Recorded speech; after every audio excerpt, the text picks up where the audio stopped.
The moment you stop challenging yourself is when you're stunting your own growth. So make mistakes, keep learning. Welcome to the Food Grads Podcast, the podcast that takes you on a fascinating journey into the hearts and minds of the amazing people who work in the food, beverage, and agricultural industries. My name is Veronica, and I am a PhD candidate studying fat-based food emulsions. On this podcast, we share insights from professionals at all stages of their careers, find out what they do, why they do it, and how they are changing the food world one day at a time. So no matter what your passion is, there's always something for everyone in food, and we'll help you find it. Hello everyone, welcome back to the Food Grads Podcast. Veronica here. On today's episode, we are talking about growing a career in food safety, what a day in the life of an FSQA coordinator/supervisor looks like, and skills recommended to do well in a career for food safety. Our guest today is Neha Mehta, Food Safety Quality Assurance Compliance Coordinator/Supervisor at Maple Leaf Foods. Maple Leaf Foods is a leading consumer protein company making high-quality, innovative products under national brands including Maple Leaf, Scheiders, and Lightlife. Neha graduated from Centennial College, and after graduation, she has worked as both a QA technician and as a QA supervisor. Throughout her career, Neha has learned to be a master of all trades and find solutions whenever an obstacle is encountered. She is now passing on those teachings through her passion of growing and developing fresh graduates into strong, quality professionals. This episode of the podcast is powered by Careers Now. Careers Now is Food and Beverage Ontario's multi-year workforce development initiative that is connecting students and job seekers with employers in Ontario's food and beverage processing industry for exciting career opportunities. Check out careersnow.ca for more information on exciting jobs, career information, industry mentors, and training opportunities for professional development. Hello, Neha. How are you doing today? Hi, Veronica. I am amazing. I'm glad it's Saturday. I have nowhere to be except airport. I'm going to pick my parents up. They're visiting me, so I'm looking forward to that. What a perfect way to go into the weekend. I mean, I know from geographical location that it's not too far from the airport, and it's looking like it's going to be a really nice weather weekend. So I'm happy. It does. I'm happy that we're going to be able to hopefully start off even better, and we're going to be able to share some knowledge. So thanks for coming on the show. Thank you for having me. I'm going to let you take it away. Would you be able to introduce yourself to our audience and what you do? Yeah, for sure. So, hi, my name is Neha Mehta. I've been an immigrant in Canada for the past 6 years, and I came in Canada January 2016, and I just have had a roller coaster life ever since, being on my own in my early 20s. As soon as I graduated for the course that I had come into Canada for, I had decided that I wanted to do something in the food industry, which brought me as a quality individual on the food manufacturing front. I have had various roles, starting off as a QC technician and then working my way up to a QA team lead, and then a QA supervisor, and now an FSQA compliance coordinator with Maple Leaf Foods. And that has been my journey pretty much it. Well, that's a really good summary with that. I know has a lot more twists and turns than you probably led on to that. So I'd love to take it a little bit back to the beginning in terms of, so you mentioned that you had come to Canada and such. What led you to go into food safety? Why come into this space? I will be honest, I kind of stumbled upon it. I did not intend and had a clear vision in my head that that is what I wanted to pursue. I was looking for a job which would help me in my immigration status back then when I applied for a QC technician role. And the moment I dived into that role, I understood the impact that I would be having on people's lives and the food that comes to their table just by doing the job that I'm doing. And that is what set me up for the trajectory. And it's been up and there about since then. Oh, thank you so much for your honesty. I know that's actually a story that I've heard a lot of individuals talk about, that they kind of stumbled into it. I think that's also maybe very true as well for a lot of people in the science space, because for many people, they can, after they graduate, they're not sure what they do. So they go find a lab role. And then after thrown into this world of food safety and they realize Mm-hmm. how important it is. And there's just so much more to it than just working in a lab and testing samples. Absolutely. Absolutely. So, so in terms of you went for this QC position and you Mm-hmm. decided to stay, what was some of the things that, so once you identified that you wanted to stay in the food safety world and then you were in the QC technician, what were some of the Mm-hmm. things that you started to do to try to grow your career? It will be a pretty hands-on approach. So I think I was a pretty solid person when it came to troubleshooting. And I think that's what came through me in my initial role. Whenever there was a problem, let's say related to food safety or even a technical production problem, I wouldn't be standing on the side saying, "Oh, okay, that's your problem, deal with it." I would probably be the part of that problem and find a solution with them. That was one thing that allowed me to come in the forefront. And I had great leaders ever since that allowed me to be in the forefront. With that, because of my capability to be hands-on on field, I was given opportunities to go in for training such as HACCP, such as GMPs. I was put forth by my company to go and have those training at their cost, which led me to my next step of being a QA senior team lead. Wow, that's great. In terms of, Mhm. that's something that I've also heard is that in the food space, a lot of companies will start to invest in you, start to invest Mhm. into those skills, because to my understanding, there's a lot of certifications that are required to do different food safety aspects. Like, I think if you want to be into like a HACCP coordinator or something, like you need to have Mhm. HACCP certification. Is that correct? That's absolutely correct. And that would also mean if I want to be somebody who can audit my company internally, I'll have to have an internal auditor certificate where I need to know the regulations. I need to know how the company is in compliance with these regulations and things like that. So yeah, it's very specialized for the roles that you want to be in. You have to have appropriate certifications for you to excel, or some people can even wing it. In terms of, we're talking about certifications, are these certifications that are through the company in the sense like they're company certifications, or are they something that are from the government, or are they something else? I don't think it's neither company nor government. I think it's an independent training institution. The one that I have been sent to quite often from various companies that I've worked with is NSF. Oh, okay. I'm not sure what they stand for in abbreviation terms, but that's the one that I've been frequently hearing about, even when I talk to my colleagues about where did you get this done from? And also with a few on my own with LinkedIn as well, I know that they're accredited and you can present them as one of your skill sets and the certifications as your skill set in your interviews or the companies that you desire to work with. So yeah, it depends from company to company too, with their affiliations.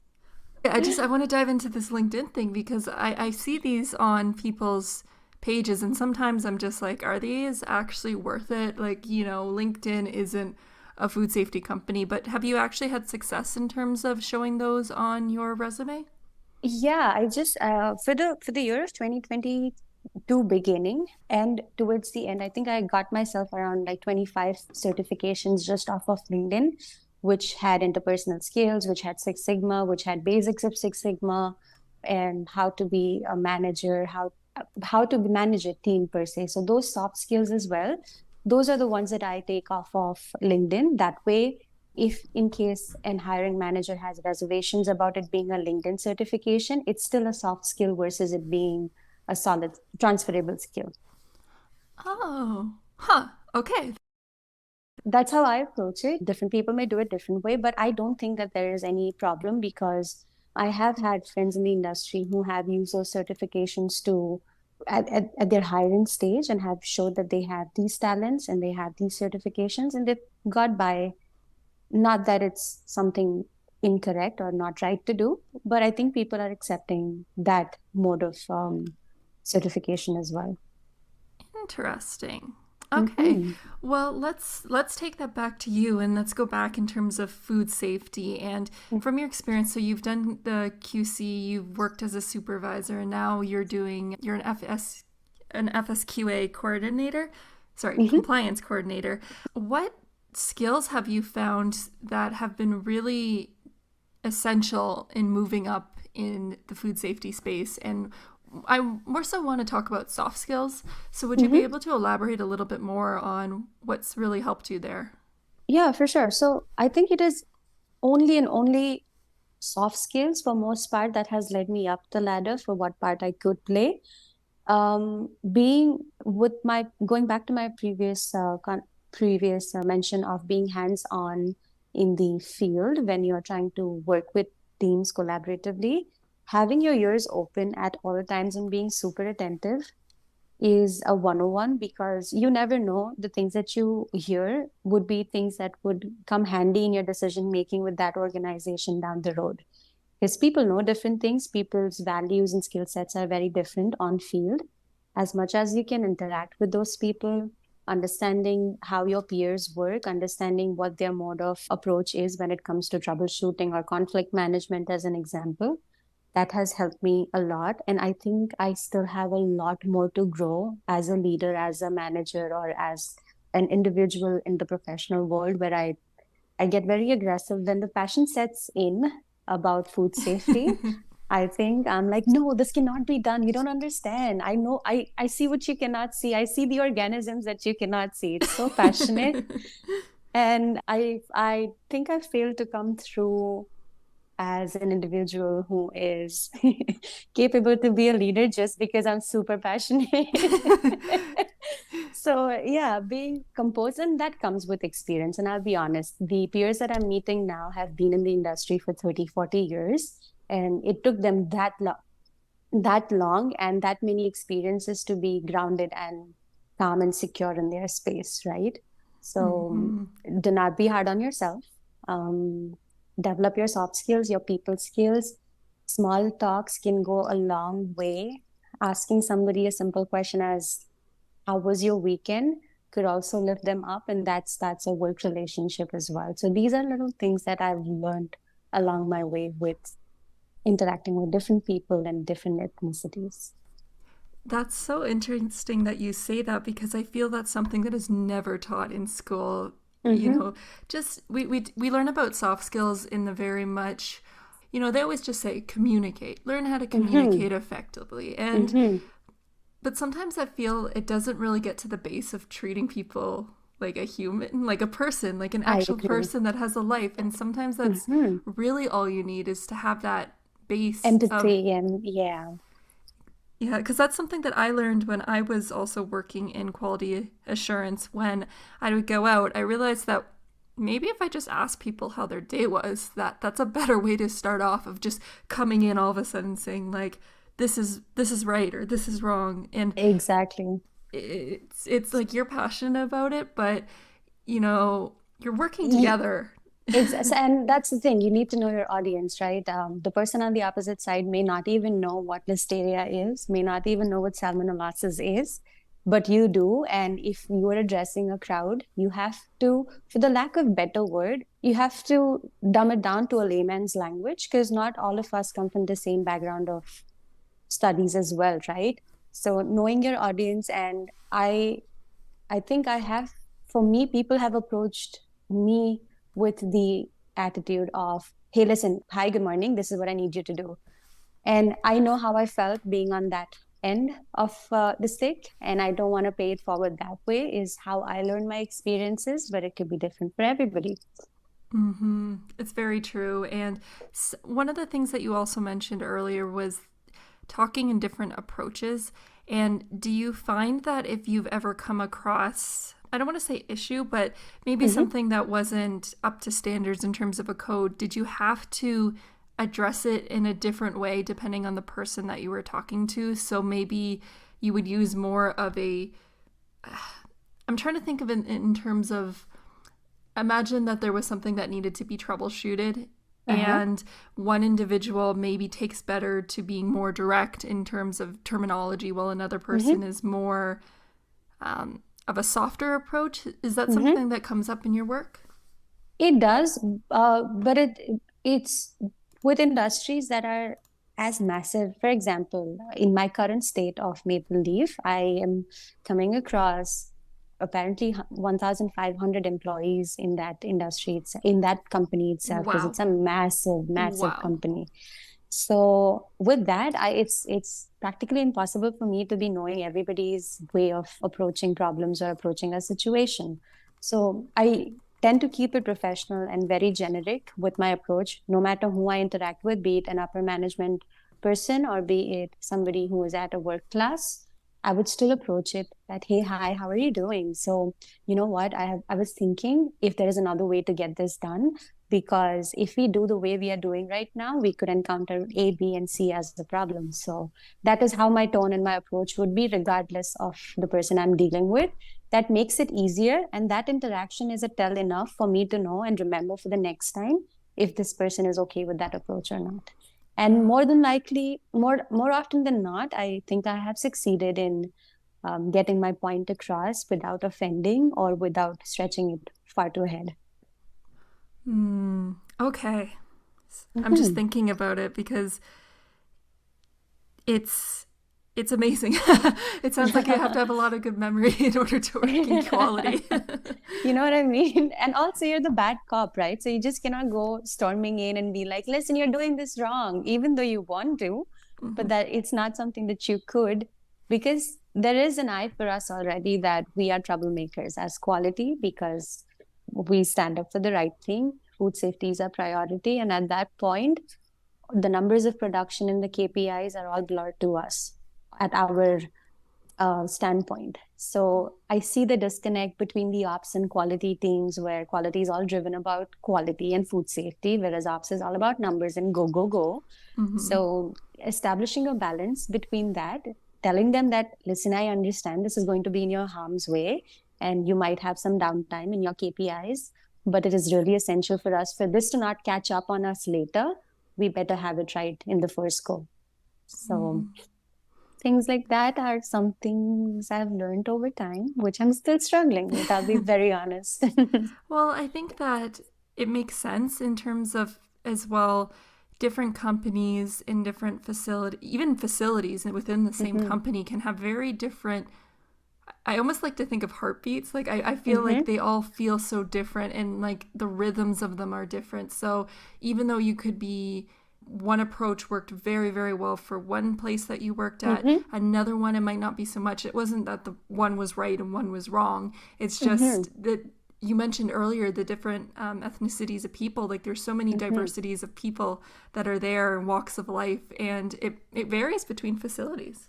Yeah, absolutely. It does. And I think my experience with my first company versus my second and now my third has been very different in terms of culture and the people I come across.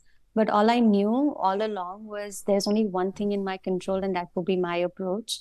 And that's all I've tried to work on, because I know I'll see people who are disgruntled, who are very kind, who are very affectionate, and from it's all across the scale, right? They would be all scattered around in all organizations, but I try to keep my approach standard. That helps me not be too hard on myself. Mm-hmm. Well, that's really good. I think that's something we need to be reminded about. I want to take it back to the role that you're currently doing. If you'd be able to talk a little bit more about that, because I'm very familiar with quality assurance Mm-hmm. supervisors, QC, QA, depending on the size that you work for, but Mm-hmm. compliance coordinator, that's not a role that I've come across before. Would you be able to elaborate a little bit more on what you do there? Yeah, for sure. I need to start at the basic, where I will have to make you understand the differentiation between QA and FSQA. And the news is it is no different. Okay. It's honestly just a terminology preference from a company standpoint. So I could very well be an FSQA technician back when I was a QC technician. It's just that my company chose to keep it QC and QA in terminology. Talking about Maple Leaf Foods per se, it is so specific, and like I said, it is so vast in the stretch of land and in the stretch of employees as well. I think what they have tried to do is make everybody master of their own trade. That's all they have tried doing. So it's a very specialized role where all I am doing is making sure that I wouldn't say all I'm doing, but the core of what I'm doing is making sure that everything that is on the regulation from a quality and food safety standpoints, as an example, we are BRC certified company. Maple Leaf is BRC certified. For that company to have all the regulations in compliance with what is actually happening on the floor is my role. So if I'm going around the floor and I see that there is an edible tote, a tote with edible product in it, sitting on the floor without any stand or a raised level, I would call it out and understand that it is not in compliance with the 6-inch regulation policy. The other thing would be if I see somebody who has an overgrown beard and is not wearing a beard net, the last I want is for chicken breasts to go to our customers with a little hair on it. So things like that. And it is, for me at this point, it is more a floor level and being the bad cop and keeping an eye on GMPs, making sure the regulations in terms of documentations are in compliance. The role is pretty similar to the roles I've played previously. It's just the preference of terminology. Okay. I guess that would make sense in terms of once you get to larger companies, there's more specialization. So you have to have more specialized roles, even titles, I should say, even though you might do the same things at other companies. Because, of course, if you're out on the production floor, just because you have this title doesn't mean that someone else can't mention, oh, you're not wearing your beard net properly or something like that. Exactly. And honestly, this is how we lead in the industry and keep saying that GMP and food safety is not just quality's responsibility. It's every individual who comes into that plant, including the owner of the company as well. So it is his responsibility too. So the rules are fair for everybody, and we are all in equal rights. If a production supervisor thinks that his employee is not following the GMPs the way he should be, he's well in his right to call it off. But the only difference is we have our eyes on it regardless. Even if we are doing something else, we can multitask, and that's where our focus is because we are wired like that, working in the industry on that sector for so long. That is the only difference. Okay. Sorry, I actually wanted to go back. You mentioned about the 6-inch roll. Is that something that you said earlier in terms of the skid? Maybe some of our listeners might not be aware of what that means. Would you just be able to talk to that and why that's a food safety concern? Yeah, for sure. So let's narrow it down to something as simple as a restaurant. We've all been to a restaurant, and let's say I'm gonna go wash my hands. Along the way, in the pathway to from my seat to the washroom, there is a passage. And there was once a situation where I came across them keeping the utensils that they cook in directly on the floor of the passage that leads to the washroom. So would that sit right with you in the vision of it itself? It wouldn't. No, It definitely is not. no different for a company standpoint. If there is something that is edible, it's something that is consumable anywhere in the process later. It has to be one stored in an edible container, which we have a color coding policy. For example, red would be everything that's garbage and inedible. Okay, anything that is stored in a red container would be all garbage. But anything that's stored in a white container is consumable in the process or consumable directly to consumers. So stuff like the items like that cannot be sitting on the floor directly. They have to be sitting on skid, if not a stand, which is 6 inch above the floor level. Okay. Wow. Okay. That makes sense. No, that definitely makes sense. I like that you were able to go back and use an analogy of talking about a restaurant or something like that because I think that's a really good way to approach things that a lot of the same food safety principles that are in restaurants also apply to just manufacturing now. Of course, you add the manufacturing spin onto it, but think about a restaurant. You want it to be clean. You want everything in its place. You don't just store things. You wouldn't store a pot on the floor. You put it elevated. Okay. And we can use the same analogy to understand the food safety principle of segregation as well. We make sure that the meat is segregated well from the vegetarian varieties on the menu. And that is how they are served. So it is no different for the food industry, but also that species are also segregated enough if it calls for. So if I'm having a facility that processes both beef and chicken, there has to be a very strong segregation policy to ensure that we are not cross contaminating any animal virus or any animal disease that could potentially be existing. As you speak, it sounds that you know these things so well, and I know that you've picked it up obviously as you've worked over the years. But in terms of learning this technical knowledge, do you learn as if you're in school? Do you still like take notes and do tests, or how does this type of knowledge come to you? I am a visual learner, at least for myself. I can speak for myself that I learn a lot by observing it alone. I do take a lot of notes with my previous company where I've been a supervisor for 3 years. I think I exhausted 2 notebooks, is the amount of notes I've made in 3 years.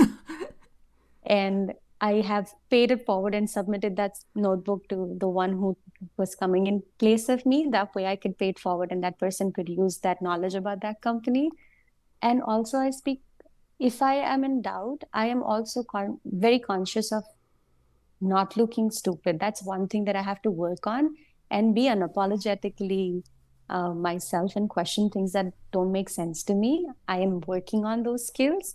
But I think I have subconsciously always tried to question if it doesn't make sense. And that has always brought more clarity and correlating it with the trainings that I give. So whenever I'm in the the quality aspect of any industry, we as quality individuals who are very well versed with concepts of quality are expected, according to regulations, are expected to pay it ahead to all the employees and tell them what GMP is, what color coding is, what food safety means, what a recall means. I have to make sure that I have to come down to a level of an employee who has never done this before and correlate that example for my audience. So I narrow it down to a restaurant example or a grocery store example where it makes sense to them at the level that they see every day. I think analogies are so good in Oh, terms yeah. of it dispelling information to other people. We've been told in my PhD studies class when we were learning how to do proper presentations, and we are in a very diverse program. So we have people that are doing cellular biology, we have people who are Mm-hmm. doing food science, we have people that are doing metal science. Like, it's all over Mm-hmm. the place, and we've always been told that analogies and storytelling are the keys if you're going to get any message across, because it's Mm-hmm. something that can bring everyone together. Absolutely, absolutely. And yeah, and it makes it more relatable. And when it is relatable, it stays longer in your head. And speaking to learning and teaching and such, because our audience, a lot of our audience is students and new graduates, I wanted to Mm-hmm. ask you, what do you think are some of the key skills or qualities that have been essential for your career, and what would you recommend for students that are currently think are going into food safety but they want to come out of the door strong? What would you suggest for them to do? Um, Invest in yourself at your own time too. It is not just about letting your company pay for your certifications. Invest in your own certification if you have to. Not all companies in the earlier stages of your career, not every company would invest in you because it's a fair question. Would you stick around even after we train you, or are you going to leave? That is how every company would think. So, regardless, do not wait for the opportunity to be given. Make sure you grab your own opportunity. Always be a step ahead, have foresight.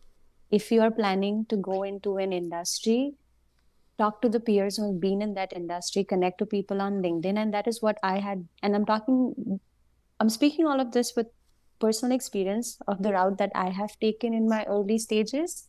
I had connected to people on LinkedIn who have worked in reputed companies like Sofina, Maple Leaf Foods, FGF Brands. Just I'm throwing names out there. Mm-hmm. Reach out to those people, and I have went as far as just asking HR a question that, listen, I was thinking, how different is FSQA from QA? And that's how I've learned all of this. So I have questioned things like this too.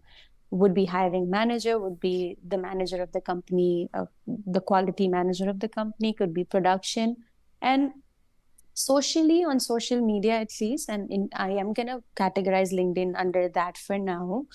people are very responsive because there's lesser interface, and I think there's more confidence there, and we are all comfortable. So that's a great way to grab the benefit of social media, connect to people, ask them questions that you have, never be scared about looking dumb or stupid. The certifications that I could suggest would be HACCP, GMP, Internal Auditor, PCQI, and that should be a good trajectory for the start itself. If you have these in your pocket in the beginning of your career, or you're going to have a good scope of career ahead. Did you, in terms of these circulations, in terms Certification. of these, in terms of these certifications that you personally take, are these through external certification bodies? Like, how did you identify which ones or companies to go through in order to find them? Like I mentioned earlier, because I learned through my first company that I was sent for the HACCP training with NSF, ever since I even have an account with them where I have taken so many courses with them online. Because of COVID, it had become convenient as well. So I was lucky enough to grab it, and I didn't have to go. There are two ways I think you can approach it. It could either be an online training where you go through a series of training and then answer those tests and quizzes. That's one way. Or the other is if you are a person who loves sitting in a classroom and learning concepts, they have that approach available too. So for me, it was NSF. It's National Science Foundation. I just Googled it. Okay. So that's the one I went with. I'm really not sure of the other certification bodies at this point. I've never approached any other, to be honest. That is okay. I think that is definitely a good starting point. Thank you for answering those, because I know that these are sometimes the details that people get really caught up in, that are the actual tangible things, because there's so many. If you look up food safety auditor training or food safety, there's just so much of them out there, and it can be for a lot of people, it's a big investment if they do it in terms of themselves, time and money, essentially. So being able to navigate that, you want to know where to go. Absolutely. And I think I also have, if once you're established and you have a company that is solid as well, and it's, let's say, for the lack of better word, if it is not a small company, bigger companies are also capable of investing in your studies, such as masters too. And you can do a half and half. That means a part-time master's and a part-time work. There are companies who are flexible enough to accommodate that just for the betterment of that individual, and hoping that that individual will be better able to contribute into their organization. Hey everyone, let's take a quick break and hear a word from our friends over at Centennial College. For the past 50 years, Centennial College has transformed itself from a local community college to a worldly institution, with a presence in countries like China, India, South Korea, and Brazil. No matter who you are or where you're from, your journey to success can start at Centennial College. Inspired by today's episode with Neha, I particularly wanted to point out Centennial's Food Science Technology program, the very one that Neha graduated from. This program prepares graduates with the skills that are applicable to a wide range of areas within the food industry. Courses include, but not limited to, quality assurance, food regulation, plant sanitation, and food safety management systems. You can even apply for their co-op option, which allows you to get work experience before you graduate. If you're interested to learn more about Centennial College and their Food Science Technology program, then head over to the Education Partners tab on the Food Grads website and click on Centennial College, or check out the show notes to this episode. Thank you for that. Let's jump right back into the episode. And then as well, speaking to, you were mentioning about the future, or looking to the future, always being a step ahead. This is just a personal thing. Have you found that technology has been affecting your role in terms of, I don't want to use the buzzword, but things like AI and those types of things, automation?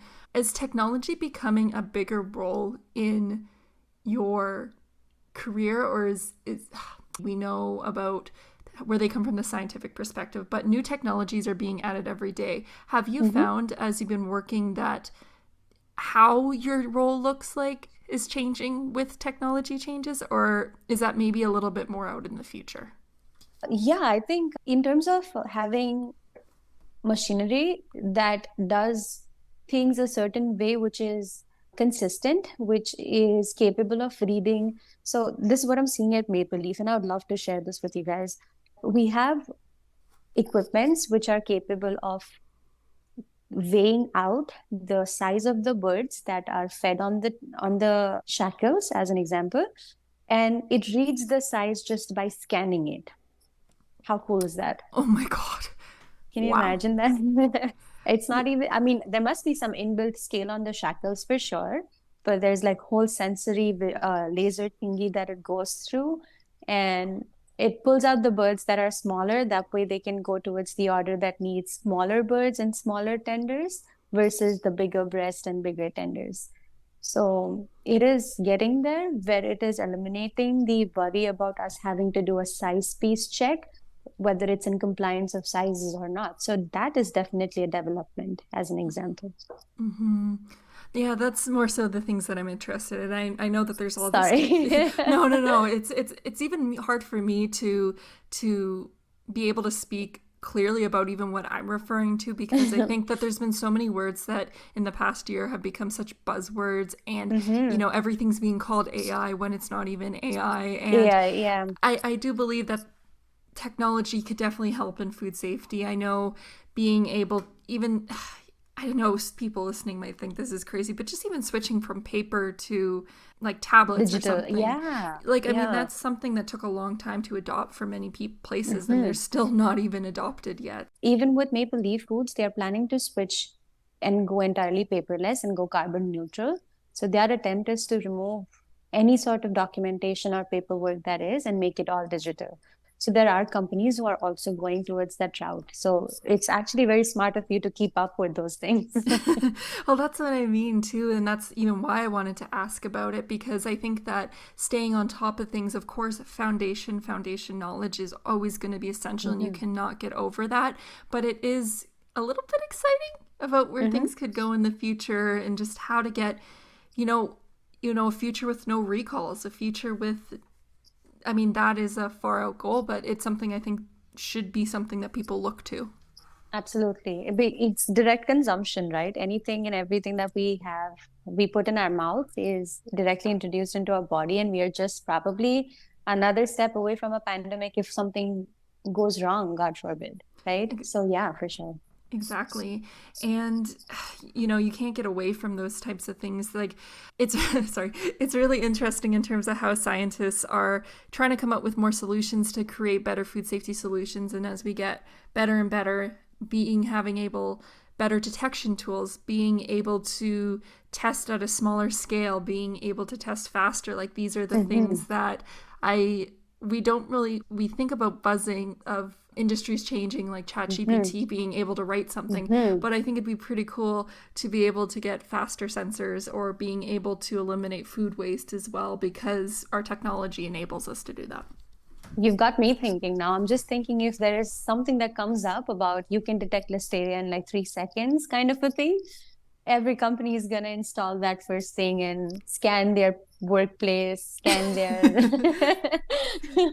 making sure there's no outbreak coming out from this company. Yeah, I mean, it's those are the things that I want some investment in, people. Like, I can imagine there's tons of people working at it, but tech people, stop working about trying to make Spotify better. Come into food safety, use those skills there. I'm going to think about this all day. Thank you, Veronica. It's one of those, well, you were the one who got me thinking about it in terms of being ahead of the future and conference. And I know a lot of people just attended the IFAP, I believe it was just in Toronto. And that was very much a FOMO that I saw everyone that I seemed to know was there. And I was like, oh, I should have gone. Yeah. I think I should be getting myself into things like that too. I think I should mingle more. I'm very introvert, and that's why I find it hard to be going into sessions like these. But I think I'll work on that.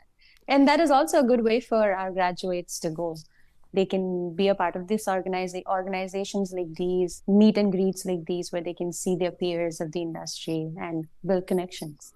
For sure. And I know someone recently actually volunteered at one of these events, so they didn't even end up paying for it because they volunteered for a bit, and they were able to, still hit some of those networking events because they volunteered. That's so smart. Yeah.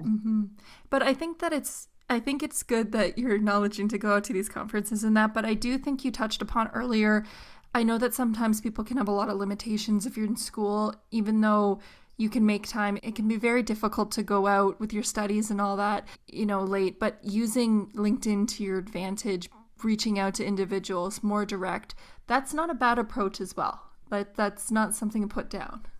LinkedIn has also come up with, I think, e-learning on your phone. So let's say if you're going to be traveling, you can pre-download those episodes, for the lack of a better word, and go through them while you're traveling and learn that. And when you are online and you have access to internet again, if you're in a subway, you can go ahead and give those quizzes and keep certifying yourself. So these are ways in which I have utilized my time. That's a really good approach with it. And coming back to you and coming back to food safety, and as you've started to grow in your career, have there been some core philosophies that you've taken, those values, those types of approaches that are the thing that you always come back to? Is there anything that you really is your North Star in terms of food safety? Yes. You are in a spot where, one, you have to make a very food safety critical decision in a situation. And two, you also want to make sure that as a company, we are not going into any losses. And in your tone in between doing the right thing and doing the right thing on another perspective. In a situation like this, what has kept me guided is knowing that food safety has its black and white, but it also has some grays. As an example, I'm just going to use a random example. Let's say I have a metal detector. It is supposed to be rejecting the wands, which is what metal wands. It should be rejecting those every time I test it. My metal detector should be capable of throwing it out every now and then. Okay. Mm-hmm. When my product, which is free of metal, is going through it, and suddenly one of the box gets rejected, and it says probably metal found in this box, and that is why it is rejecting the box. Now I'm going to do my due diligence and go through it. I'm torn apart in decision making when it comes to, should I reintroduce this product? I have investigated the false reject. I did not find any metal in that box. So now, should I put this back on the line, or should I ask them to trash this away because it may have rejected for some reason, right? So when you're torn apart in situations like this, do the right thing and make the right decision of salvaging the product too. The best way you can find metal would be probably on it, or maybe inside if it is a bone-in product, you would see it between the meat and the bone, if there is any hollow spaces. As an example, if it's a full bone and breast, right, of a chicken, you would see the skeleton, you can see the meat. Make your decision-making practical. As long as you're not in harm's way with operations, but you're doing the right thing, which is critical to food safety, that should be your guiding star. Always keep doing the right thing, making sure that you're thinking of all the aspects that are involved in this decision making, so that you are not questioned or cornered as to, okay, but we could have done it this way. Now you're causing us a loss of 5,000 cases just because you think there could be something in it and you're not sure about. So my philosophy has always been data oriented. Have I had issues with product like this before? Has this been the product that keeps giving me trouble like this? Knowing your data well and building it from the first day that you walk into that company is the way to go. I've been all over the place, haven't I? No, I think you bring up a very, very good point. And as you're talking, I was having flashbacks. And I was having flashbacks because I think as well, when you're in school, it's a right or wrong answer. Well, there's right, wrong, and there's great answers in terms of how your teacher, professor grades you or TA. But when you never are fully prepared at the very start in terms of that feeling that you are there, you're standing, you've had a good mentor, you've had your supervisor teach you, but that first day that you're finally by yourself and you go through that one food safety situation, and this is the true time that you've really gone and you feel like, okay, this is what school's led up to. This is a time where I can make a decision about something. And it's right there that you can decide where you want the future to go, and you have to think about what kind of professional I'm going to be. And you're always presented with choices in this world. Do I say something? Do I not say something? Mm-hmm. It's just an experience. I'm not really going with this with a question, but it's just something that you never had school prepare you this way. There's always, if you didn't pass a class, and you don't pass a class, but when you're in a food facility, well, if that product goes off, someone could get hurt. But at the same time, if I'm not sure about something and there was nothing wrong with it, I could cause tons of losses. I can cause lots of time loss. Like you're more dependent on than ever before. Mm-hmm. And yeah, and it's a tough spot to be in, that decision making in absence of somebody who is above you, who would usually make that decision, and now it's not them and it's you. It's very fulfilling that one, they think you're capable of making that serious decision, and two, what if I go the wrong way? But you will never know until you do it. So again, don't be afraid of making mistakes too. And that's how we all learn. I have been hard on myself for making mistakes. The first day at Maple Leaf after 6 years in this industry, I cried my eyes out in my manager's office for trashing a product in a wrong bin. So something as simple like that too. And I kind of had a panic attack over such a simple thing. So it's never going to be easy, but make sure you keep challenging yourself. And the moment you don't grow, you stop challenging yourself is when you're stunting your own growth, and it's a disservice to your own growth. So make mistakes, keep learning. Thank you for sharing that. I know I feel the same way. I remember my first week or my first week on my own, and I was like, this is one of the toughest things I've ever done. Not because things went wrong and all that, but it's just like, wow, I've never experienced being in a work like this in terms of everything's come to this. But I like that you use the word fulfilling, because at the end of the day, despite all the challenges you've spoken about, despite all this, it is a fulfilling thing. You're doing a very important job, and it's tough. It's not going to lie. It's not that it's not tough, but at the same time, you know that you're doing something that's worth it.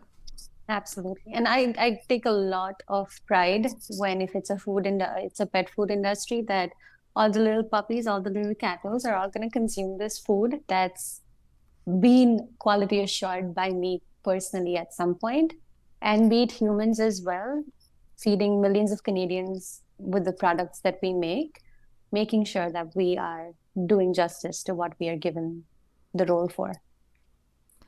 Well, Neha, I think I'm going to leave it there. I think that's a really good spot to leave off on. And I think that this episode's been great. You've been able to really be open about your career, be open about what students should do, about the technical aspects, the little details that you don't really think about until you're in the moment. So I think this will be a really good episode for students to look into what their future could be in food safety. I am so glad I could do this, and a huge shout out to you guys. And I wish we had these tools back in the time. I keep saying this. This is my second podcast for doing something for the fresh grads. And I wish I had something to source into like this. And a wiser Neha who could have told me that you're going to step into this, this, and this. Heads up. Well, we need more people like you coming out and sharing their stories. And you for setting that up. Thank you so much. But before I let you go, I need to ask, where can people find you? It will be LinkedIn. It could be Instagram. I'm also growing my Instagram for social media. You guys can buzz me anywhere. I can send you links for both of my profiles, and you can share them whenever you get a chance to share this podcast. Absolutely. I will make sure to link that in the show notes later on. So once again, thank you so much for coming on the show. I love talking food safety. I love sharing food safety stories and having people like you on the show. So thank you. Thank you for having me. Good luck for your PhD and you're meant for big things, Veronica. Thanks so much. That was episode 77 of the Food Grads Podcast. All the notes to this podcast can be found by clicking on the Student and Grads tab on the Food Grads website. There you can find any notes to past or future episodes. If you're interested to learn more about other careers that are in food safety, or maybe you're just inspired by Neha's interview, then check out our career guide in food safety. There, in our career guides, we explore different careers in food safety. We cover what they do, what they are, and how to become one. So if you're interested to learn about that, the link will be in the description of these podcast episodes and in our show notes. Once again, thank you to our partner Careers Now for their continued support of this podcast, so we can continue to deliver great conversations like the one you just heard. When Neha first reached out to me about coming on the show, we did a little bit of a pre-conversation to get to know each other, and we instantly hit it off.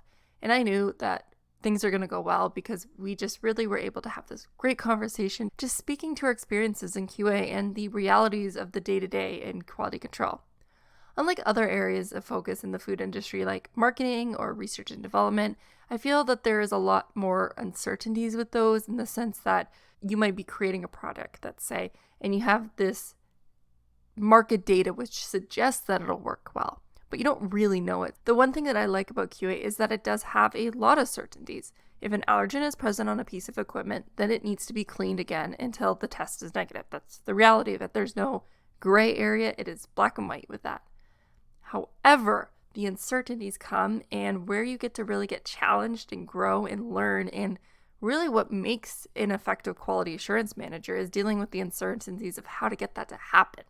So what's the best way of working with a team? What's the best way of going about this plant? What works best for them? I feel Neha really brought this to life in this episode and showed how a quality assurance professional needs to have a combination of those technical skills, that technical understanding, always continuously learning, always trying to get better at it, but then also coupling it with those more soft skills. How to communicate best to this person? What's going to work better for this shift? What's going to work better for that? I think that's a really cool aspect of the job. So overall, a quality assurance professional needs to have a combination of, yes, those technical skills and soft skills to exceed. Honestly, it was inspiring to hear her in this episode talk about how much she cares about this role. Like, you can tell that she wants to get better and she wants to make food safety a priority, make it something that she's proud of, make it something that people don't get sick over, I love when people go into the details about things because it shows the realities of day-to-day life, and I think Neha is doing a great job, and I hope that with this episode she continues to inspire and inform those that are listening. Anyways, that's it for this week's episode. Thank you everyone so much for listening, and I will see you next time.